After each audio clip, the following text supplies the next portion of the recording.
We are here with an AC furnace and coil installation in the attic. First up, demoing the old coil and furnace, getting it out of the way to make room for our new furnace and coil and our new hanging apparatus. We install this with chains to make sure that the noise is dampened throughout the home and there's no vibration caused while the unit's operating.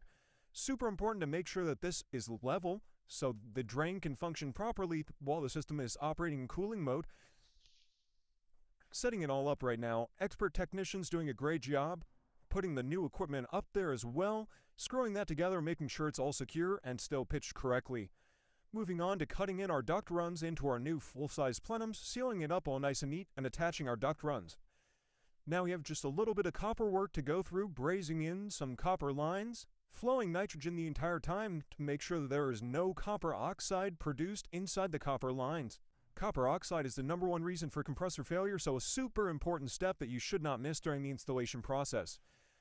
Protecting our TXV and bulb with thermal paste, making sure that those components are protected during the heat of brazing. Next we are on to high voltage wiring in the unit to its outlet. Also connecting a surge protector, as this is a variable speed machine. Surge protection is super important here in the valley as we do have monsoons and high energy spikes during the summertime. Next, we are moving on to the low voltage with our communicating hub for this variable speed furnace.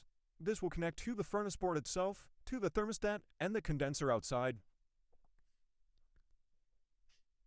Then we are going to be moving on to our emergency condensate drain line. This will be in use if the coil does overflow with water during the cooling mode. Then for our primary drain line, we're using a condensate safety switch, so if this line ever overflows, it'll alert the customer that their water is not draining properly.